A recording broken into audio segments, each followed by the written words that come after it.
সংস্কৃত exam নিয়ে তোমার সাথে কিছু কথা আমি শেয়ার করবো। সংস্কৃত এক্সাম আমার একদম ভালো হয়নি, তোমার হয়তো সেটাই ফেল করে যেতে পারি। হচ্ছে আমি জানতাম না আমার। হ্যালো গাইস, বিগ ওয়েলকাম সবাইকে। অনেকদিন তোমার সাথে কোনো ভিডিও শেয়ার করতে পারিনি, কারণ এখন তোমরা জানো আমার এক্সাম চলছে, সেটা তোমার সাথে লাইভে আমি শেয়ার করেছি অনেকবার।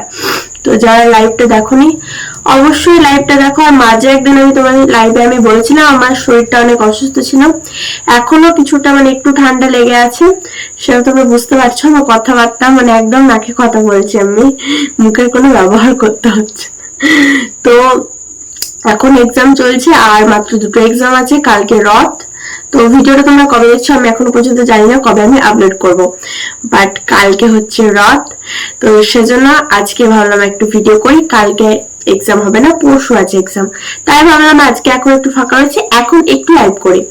তো পরপর দুদিন আজকে এক্সাম ছিল, তো আজকে এক্সাম মোটামুটি হয়েছে।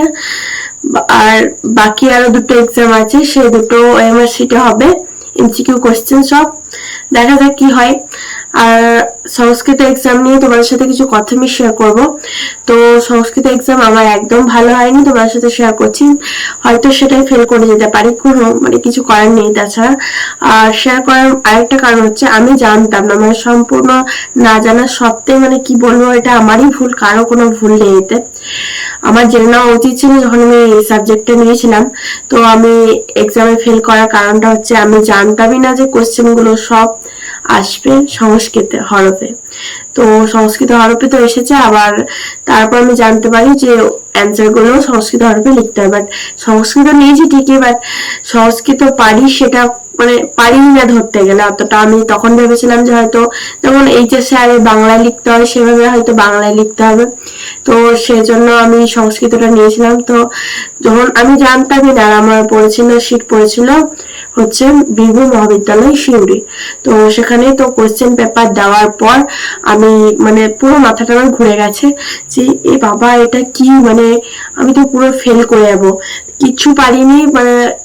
আমি বলে দিচ্ছি ক নাম্বার অ্যান্সার হয়তো আমি কত পাবো, ওই 18 থেকে 19 পাবো, বাট পাস হচ্ছে ওই 21 নাম্বার। বাট পাস করার কোনো চান্স নেই, আমি ধরেই নিয়েছি হয়তো পরের বার এক্সামটা দিতে হবে, একটু ভালো করে পড়তে হবে। তো কিছু করার নেই, এটা পুরোটাই আমার দোষ, আমার জেনে নেওয়া উচিত ছিল অবশ্যই। আর আমার সাথে সাথে আরো আমার কিছু ফ্রেন্ডেরও এই একই অবস্থা হয়েছে, সবাই একদম হঠাৎ করে চমকে গেছে। এটা কেউই জানতো না, কেউ আমরা জানতাম না, পুরোপুরি একদম আমরা ফেসে গেছি।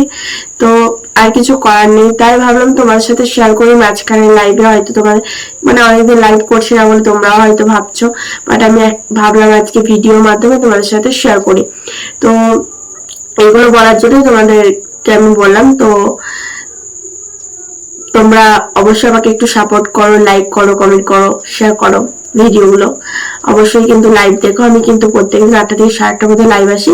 তো এক্সামটা শেষ হবে, তো আমি 9 তারিখ থেকে অবশ্যই 9টায় লাইভে আসবো। তো চলো আজকের মতো টাটা, বাই বাই। সবাই ভালো থেকো, সুস্থ রাখো, টাটা।